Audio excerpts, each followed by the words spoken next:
Welcome back, everyone. I really didn't think I'd be back so soon. I thought I'd have a bit of a gap before doing the next video, but lo and behold, the Germans announce the prices of the Kona, and well, it's almost like all hell's broken loose, isn't it? Is it me, or is the anticipation growing to an uncomfortable level that those countries that want information can't get it, those that are expecting a price aren't getting it, and yet other countries are getting the price announced? Every now and then the price looks, oh, exciting, it's okay, you know, it's just what I was hoping for, and then the German prices come out. So, what do I think about the German pricing? Well, it's one of those things, isn't it? If you put yourself into the position of Hyundai, they've got several things to achieve, and firstly, it's got to be competitive to the cars that are out there at the moment. I would guess in the base level of what they introduce, it's got to compete with the Nissan Leaf and connecta level. That's roughly where I see them positioning the entry-level Kona. That's if we get an entry-level Kona. I mean, just because Germany got 3 levels doesn't mean we're going to, but I really do think that one of the models that come, which will be the 40 kilowatt version, will be sub £30,000, 29,950. That's my guess. That's where the pricing will be, and that's not so bad. Take off the subsidy, you're talking 25 to 26, just over 26 with metallic paint, £26,000. I think that compares reasonably well. So that would be my first thought for Hyundai to position themselves. Next, the top level specification. I would guess they would want to pitch that at least at the level of the Leaf, if not a little bit above. I think they are expecting, especially obviously the 64 kilowatt, to outsell the Leaf. So, with that in mind, what can they get away with? And that's the ballpark, really, isn't it? And 40,000 is the no-go area in my mind. If they introduce it at anything above £40,000, it's criminal. They just shouldn't be doing it. The car isn't worth it. As soon as you start putting a 4 in front for the car, you just have to remind yourself that that car, the Kona, starts at what, 13, 14, 15,000 pounds. An X-Demonstrator, top of the range model, is 18.5, 18.9. So double that just for the electric car is taking the mickey, in my opinion. It's too much. Yes, we've got to expect electric cars to cost more, but you know, the motor they put in isn't as expensive as the petrol motors or diesel motors that they can put in. And then you've got all the gubbins that go with the ICE cars. You take all those things off, and there really shouldn't be that big an expense for them, and they're proving that. Just look at the price of the battery. The battery upgrade price is very, very reasonable, they've announced in Germany.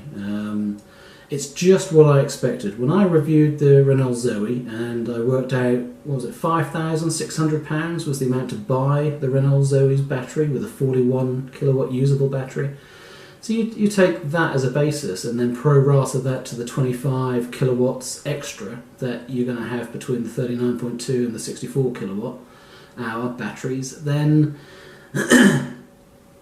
pro-rata, you're talking £3,500 to £4,000. And that's exactly what they've done. So battery costs are just what you'd expect them to be, but the actual model costs, that's what gets me. Are the features difference between the base model and the top model worth £6,500? I mean, most of them are electronics. They're already in there. They've already paid for them. It's milking. It's milking us. And if they're like Ford, what they'll do is limit the amount of options you can have on each of the cars, so that if you want those particular options, you have to buy the increased model. So buying the entry level and then topping up with just the bits you want, I'm not sure if that's going to happen.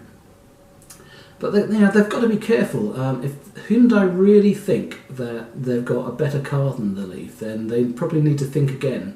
Because to people like myself that prefer the Hyundai to the Nissan, then yes, it will be better. But for those other people, they'll be saying, but it hasn't got ProPilot, and it hasn't got e-pedal, and the boot's not as big, and it hasn't got the 360 camera, and there will be a long list of things that the Kona doesn't have. and what, then really not going to expect us to pay all that extra for a piece of perspex that pops up behind the steering wheel and calls itself a heads-up display. It's a cheap imitation of the real thing. Let's not kid ourselves. So 45,600 euros for the top of the range. I'm gobsmacked, actually. I'm gobsmacked. That's too much. And if that equates to anything over £40,000 in the UK, I don't think I could buy it. I'd be absolutely gutted because it's what I want. I want the top of the range model. But I think it's an amount too much. But this is where the stupidity goes, isn't it? Because, well, what is okay? Well, so I was thinking £30,000 to £35,000 was what I was hoping to spend.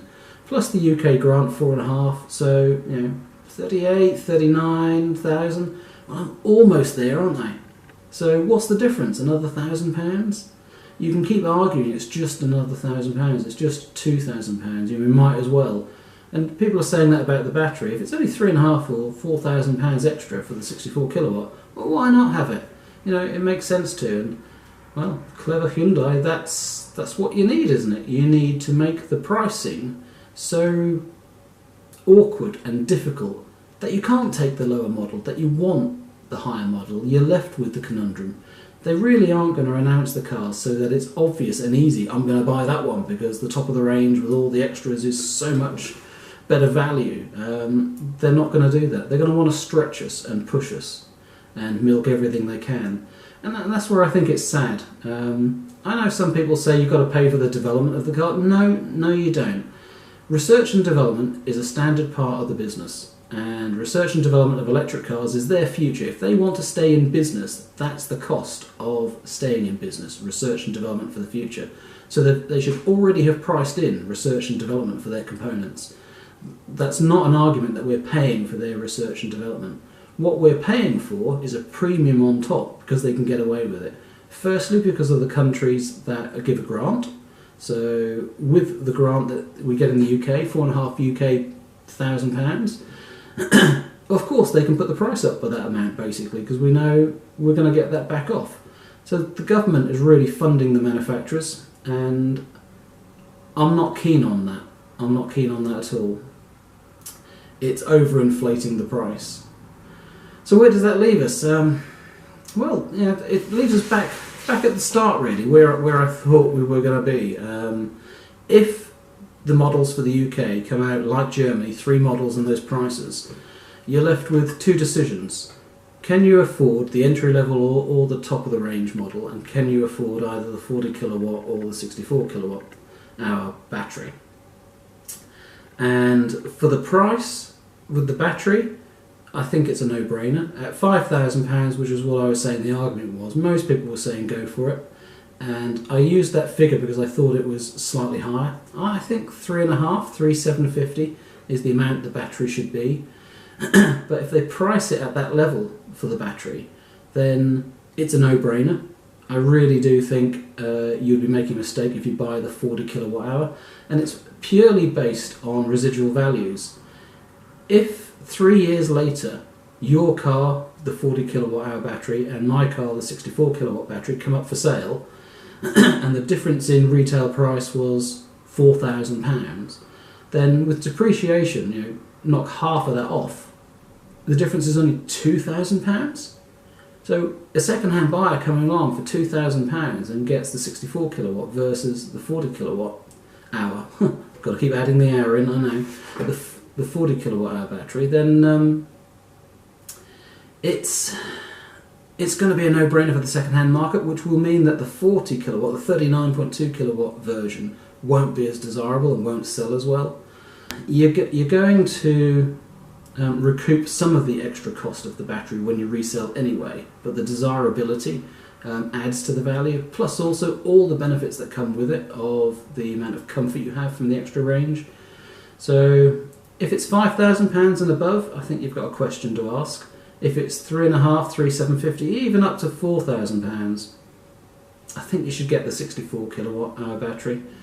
Models? Well, that depends, doesn't it? Again, go back right to the start. you could see in Korea they were announcing 3 seat trim levels. And that might well equate, and I haven't seen for sure yet, to the German model. So you've got cloth seats, part leather seats, and fully leather seats. And those would be the 3 models. You've also got potentially the old 7-inch media display versus the 8-inch media display. So what's the betting? The entry level comes with, without some of the auto sensing features, without the heated steering wheel, without what? You won't have electrically operated seats or leather seats, just the cloth ones. And maybe even without the reversing camera. Probably the reversing camera might be an optional extra on the car at the base level. So for 30,000, less the UK grant, almost 25,000–26,000 pounds, you'll get the basic car. What I'm interested in is how they change the look of the car. I really hope that they don't dumb down the base level of the Kona Electric to make it, well, more of an ugly car, an ordinary, boring car. Everything we've seen is top of the range, and everything we've seen is exciting. So if they release a duller version, yeah, it's going to be really hard to want it, and that's going to be the crying shame. That's what I'm most nervous about. I'm most nervous about if I can't afford the top of the range, if I just don't agree with the pricing and I go for a lesser version. If they dumb down the aesthetics of the car and make it look less, like the Nissan does. The Vizia version is just a dull, ordinary looking car by comparison to the Tekna. So I really hope the Kona Electric in all the models still looks as exciting, in which case you do have options. You can choose the trim level. Which one will I go for? Well, I'm being honest, I don't know.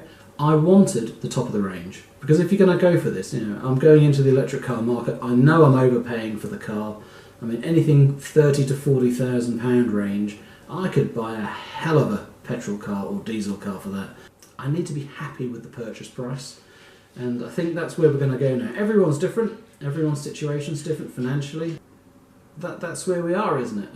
We need to decide how much are we prepared to pay to get a Kona Electric, and the alternative is to buy another electric car, which for me, there isn't really another option. I'd have to wait for the Tesla Model 3 potentially, or wait a few more years. The Kona is my only chance at the moment of getting an electric car.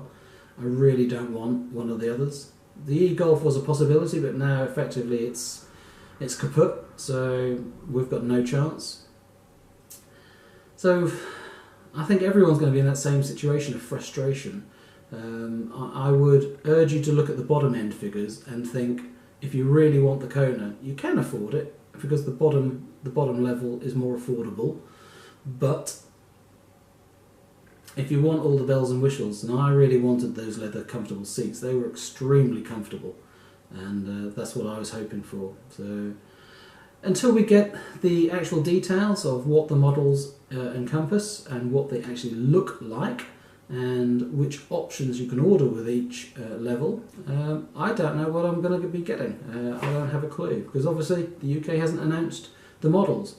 Having said that, if this video goes like the last one, the moment I upload this, the UK pricing and specifications will probably come out. So I think I'd better hurry up, hadn't I? I'd better hurry up and finish this so they do come out. Anyway, I hope you're not agonising too much over the pricing. I can really feel the tension building in myself and the people that I'm talking to all over Facebook and YouTube. It's an exciting time, isn't it? At the launch, it's going to be manic. The feeling of euphoria of actually getting your physical order and the physical written confirmation of your order back, and hopefully a provisional delivery date. It's going to be brilliant. I really can't wait. Anyway, having said that, quick update. I posted the video on the garage and where I would have space. So here's a quick look at where we are now. Clearing the garage has been a necessity. Obviously, as soon as I showed you how bad the garage looked, it needed a tidy up. So I've made a start. The wood pile can go next, but I've remeasured and there's plenty of space. 2.7 metres is the width of my garage from wall to wall. I can get the car through the garage door and with 2.7 metres I'm comfortable I can open the door far enough to get out. And that's all I want to do. Squeeze in, squeeze out. I'll put some carpet on the wall so I don't damage the door, and it'll be fine. So, what else have we got? Colour. Well, we've already talked colours, but when I found that blog video of the South Korean that took delivery of his Kona, the pictures and imagery that he had were absolutely excellent. And yeah, okay, it's Korea and the light is very bright where it was, but the ceramic blue with the black roof, absolutely stunning. And I had fallen in love with the pulse red, with either the dark night roof or the black roof. I hadn't quite worked it out. But now ceramic blue, yeah, I'm really thinking about it. Yeah, it's going to be interesting to see what happens, and I think I am happy with what's happening because there is movement, there's momentum. We're going to be closer every week to actually getting the car, and that's exciting for me. I am committed. I am going to buy a Kona Electric. I'm 100% confident of that now I've seen the pricing from Germany. It's only a matter of which model am I going to get and what can I afford. As soon as I get the car, there's going to be a lot of detail, a lot of tests. I'll be doing a lot of efficiency tests as well. I do love my statistics, so you will get a lot of very valid and precise tests on what can and can't be done with Kona Electric. There you go. I just wanted to give you that update and cover off what I'd seen in the German pricing and give you my opinion. And I'm happy, but I'm gobsmacked at how far they've pushed the price for the very, very top level. Thank you so much for watching. Thank you so much everyone for subscribing. I can't believe that I'm approaching 250,000 viewing minutes from just the last 2 months. I've only been doing this a couple of months, and it's been almost 250,000 viewing minutes so far. I'm coming up closer to 500 subscribers, so it's a shock to me. It's a shock and a pleasure. I'm extremely pleased. Somebody said today that they thought I was a geeky channel, and I'll take that as a compliment. You know, geeky's cool, isn't it? Yeah, and I am a bit of a techie person, so yeah. I would like to think this probably will be a geeky channel, because I do want to get into the detail, and I don't want to do what everyone else does. I don't want to be into the imagery of me and to look good on camera. What I'm interested in is the detail of the car. Thank you for watching, everyone. Thank you so much for subscribing, for all those that have, and all those that haven't. There'll be an icon up here soon with my image on it. Click there and you can subscribe. Like the videos if you enjoyed them. Share them, of course, on other social media platforms. Very happy for you to do that. And I look forward to seeing you again soon. Thank you so much for watching. Take care. Bye.